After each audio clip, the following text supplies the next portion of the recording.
Opinion. By Bob McManus.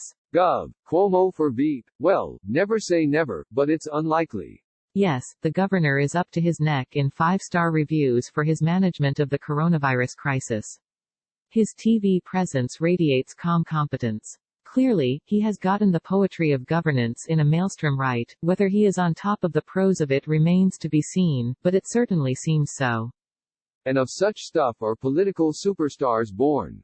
So it's no surprise that people are talking him up as a potential partner to presumptive Democratic presidential nominee Joe Biden. If ever a candidacy needed a belt of Red Bull, it's Biden's. But as they say, talk is cheap. And it becomes bizarre and laugh-worthy when it's about Cuomo replacing Biden himself. Let's first look at the veep speculation from the governor's perspective. His political instincts are as acute as anyone's, so he doubtless knows that the instant politics pops up, the wheels fall off the Cuomo as calm crisis navigator wagon. And then there goes the rationale for his even being in the conversation. His star could set as quickly as it rose. So why would the governor want that?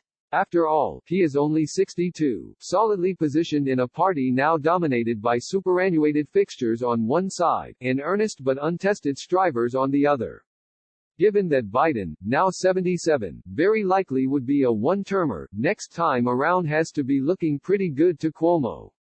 If nothing else, waiting would give him time to achieve a goal denied his father, Mario, a fourth term, and thence perhaps to the top of the ticket in 2024.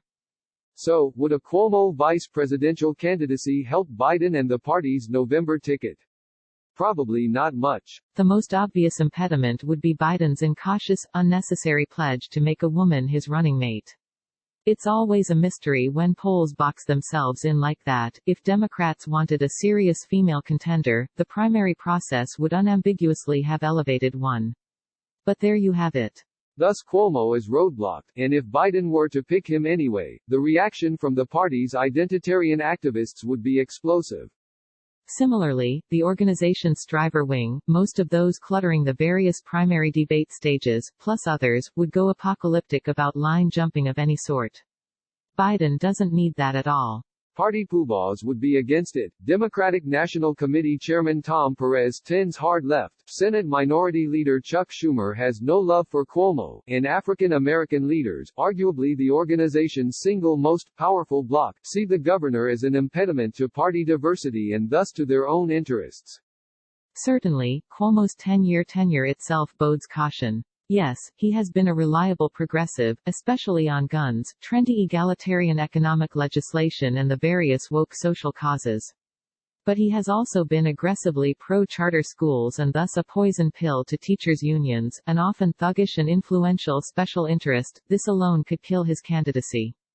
Moreover, Cuomo's various upstate economic development schemes, most disastrous in execution and each scandal plagued along the way, are in the background now. But they'd move center stage if he was on the ticket, so why would Biden want that to happen? Then there is the continuing Cuomo star turn, impressive at the outset for its steadying presence in a moment of grave crisis. The enthusiastic response to it speaks to a nation hungry for responsible, articulate, adult leadership. But inspirational rhetoric has a short shelf life. Once the rules governing life in a pandemic are absorbed, the shutdown effected and the new expectations established, all that's left is talk. Again, Cuomo has performed magnificently to this point, but those who have followed his oratory over the years, the anger-tinged, over-the-top campaign speeches and official addresses, are aware of his limits, too. Rhetoric must remain restrained if it is to be effective over time, and restraint isn't Cuomo's superpower.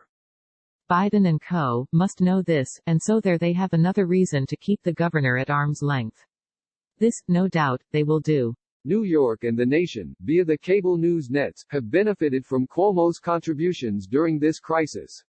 It would be in everybody's best interests to leave it at that. There will be time enough for the governor's future when the storm clouds lift and politics normalizes. Twitter, @RLMac2